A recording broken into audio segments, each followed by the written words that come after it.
Hello everybody, thank you for tuning in to another episode for notanalog.com. Today I'm looking at the Samsung Galaxy Gear. Now, I previously did a review on the Galaxy Note 3, and when you put these two together, they actually work really well, like a little team.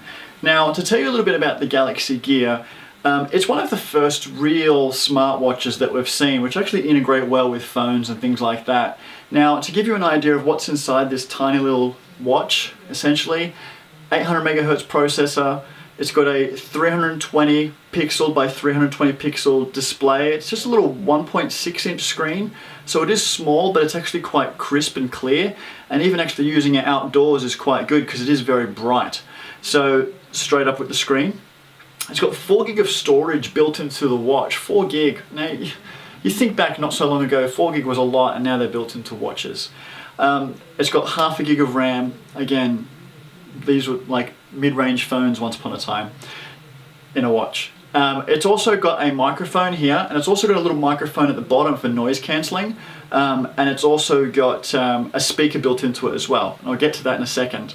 It's got a 315 milliamp hour battery, which got me around 2 days usage, provided I turned the Gear off while I slept. So, you know, while you're asleep, you don't really need to check the time. So just turn it off and leave it by your bed or something like that, and turn it on in the morning. It doesn't take long to turn back on. It's a few seconds and you're away again, and you will get 2 days, I promise you, because I did, right?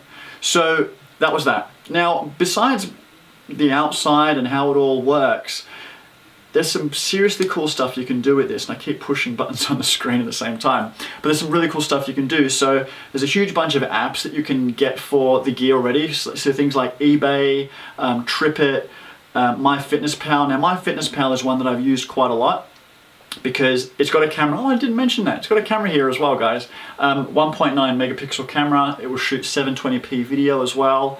And with the camera, it's starting to work with apps, so you can scan products in MyFitnessPal just with your wrist, and that will log it into your food diary and stuff like that.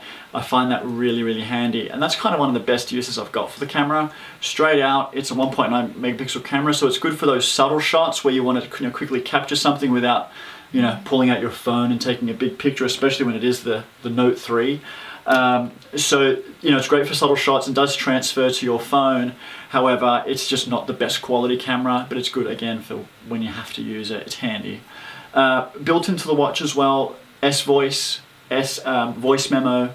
It's got a media controller for controlling the songs on your phone. It's got a pedometer built in. It's got a stopwatch, a timer. You can do safety assistance as well, so you can set up an emergency contact. And then you can say, if I do 3 taps of the power button, it sends my location and a message to that person, and it alerts them there's a problem, that you're in trouble, which is kind of cool. You can also take calls. So if you call me on my Note 3, it'll come up on screen that, so-and-so is calling, my favorite YouTube viewer is calling, and I can choose to accept or reject that call. Now, like, if I accept the call, it actually accepts it on the Gear, and then you can start actually taking the call here, speaking to the microphone, hear it here. You don't have to put it too close. You can sort of hold it and it's just fine. The speaker is pretty loud. However, I use, in the car, for example, I use a Bluetooth earpiece. So it's great for when a call comes in, I can see who it is, accept the call, transfer the call to my earpiece, and there I am taking the call, and that's better than anything else because I can really see what's happening, so that's cool. You can also see email notifications, so if somebody emails you, it pops up, you can see who it is, you can get a quick preview of that message, and then you can go away. So those sort of things are handy, and actually it allows you to keep your phone in your pocket for longer, which saves battery on your phone, but it also keeps you more engaged with the rest of the world and what you're doing because you're just glancing at your watch, checking a notification, and then putting it back again. I like that. So you just notice then that when I lift up my wrist, it turns the watch on. When I put it back down, it turns it off. And that's a really smart thing, is that it detects your motion when you're coming up, and there it is, the watch is back on again. So I do enjoy that too. So I mentioned that it was good for calling. SMSs will come through as well. You can also choose to reply with S-Voice. It's not very good. S-Voice for me has not been a great experience. It's never been that amazing to use on a Note or other Samsung devices. I'm not a huge fan. I'm used to Siri, and Siri is very, very good, and it's improved a whole lot since its inception. Sure. However, the Note 3, the S-Voice on any Samsung product just hasn't been that great for me. Sorry. So Facebook and Twitter notifications will also come up here as well, but you just get a big Facebook logo or a big Twitter logo, and you click on it and then it says, please go to your device. I mean, convenient, and at least when you turn your device on, it actually loads up whatever app you were notified about. So if it was a Twitter notification, Twitter app opens up and you see it. However, it's just a shame that you can't see that, especially with tweets. I mean, a tweet is 140 characters. That's perfect for looking out on the gear, but you just can't do it. I mentioned that it does media controlling and email notifications. The media controlling is only for the Samsung native music app. If you download the Google Play Music app, that won't work. It's only for the Samsung one. If you decide to use the Gmail app on your phone, no longer will you get the proper notifications, which you can actually read the email here. You'll just get like what you get with Facebook and Twitter. So you have to use the Samsung native email app. And they've really built this to work purely. It's a Samsung ecosystem, so nice and tight. So that's a little bit frustrating for me. Besides that, I said the camera was average, great for subtle shots. S-Voice is not very great. The wording, I've got some notes here. The wording that I put for S-Voice is not appropriate for children, so I'm going to leave it, just say it's not very good. The call management part is great. I did want to say, however, that if I actually make a call from this device, so I make a call from my Note 3, and then, for example, I make the call, I initiate the call here, but I've got my Bluetooth headpiece on or whatever it is, the Gear does not know that I'm on the phone, and I can't actually end the call on my Gear if I've initiated it from my Note.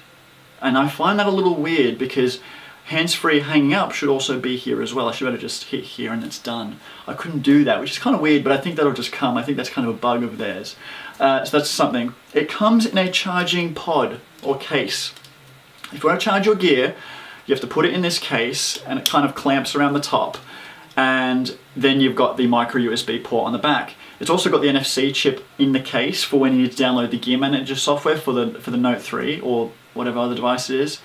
So the case is actually annoying. I would have preferred they just had the micro USB port on this. Wouldn't have been a big deal to do that. It's just really annoying that you have to use this because this can get easily lost and you just know it's going to cost you like $30 to replace and you just don't want it. So I hope the next one, or Gear 2, does not have this. I just don't think it's necessary at all. It doesn't look ugly when you're charging it, it's just why. It's just why, that's all. But especially if you leave this at home, you go to work, realize your battery's low, you can't just charge it. You know, that is annoying. You have to have this with you. I'll also say that yes, it does only work with a select group of Samsung phones. At launch, it only worked with the Note 3. It now works with the Galaxy S4 and the Note 2, I believe. My biggest question is why didn't Samsung make this Gear work with every other phone? It's a Bluetooth device. It does pair with my iPhone. I've done that. It pairs with my iPhone, but then it's useless. It doesn't do anything. But why not? If I'm an iPhone user, okay, and I love this. However, as of tomorrow, I won't be able to keep using this because it doesn't work with my iPhone. So when I have to send the Note 3 back, even if I wanted to buy this and keep it, there's no use for it except for being a watch. Now, the reason I say that they should have done this is not because, well, why would we want to sell a Samsung watch to someone with an iPhone? It's not that. It's that if my experience is so good on this and I love this, but I still have an iPhone, but I've had a really good experience with a Samsung product, when my iPhone contract expires, guess what? I might think that the experience on the Samsung watch was so good that my next phone is a Samsung.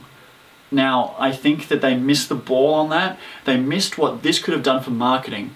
What Apple did with the iPod, in bringing everybody in, having everyone trust their product, then they released the iPhone, and guess what? You already trusted the brand, you trusted the product they made in the iPod, so of course the iPhone must have been good, so people went and bought iPhones. If you do it with the Gear, have people fall in love with the brand, have people fall in love with the way it works, guess what? Their next phone might be a Samsung. Same thing for Nokia and BlackBerry and whoever else. I just think they missed the point there. I think they should do it. They still could, but I really think that's important. Make the Gear work with any device because it is just a Bluetooth device. You can put a Galaxy Gear app onto an iPhone perhaps and make it work. I don't think it's out of the ordinary. It shouldn't be out of the question, especially other Android phones, right? I mean, if you've got a Galaxy S2, you can't use the Galaxy Gear. You know, small things. So anyway, that is the Galaxy Gear. I do like it. I really do like it. When you put these two together, it's an amazing combination. However, for me, this is not my everyday phone. And as a result, this cannot be my everyday watch. So there's a few issues. I hope they resolve them in the next one, or just release some updates for this one. Check it out. If you are looking to buy a phone and watch combo, or you really want to get a bit more productive and efficient with the way you work, The Note 3 and the Galaxy Gear is an amazing combination of devices. I have enjoyed using the Gear. I do want it, I just can't, unfortunately. Thanks for watching, guys. We'll see you next time. Bye.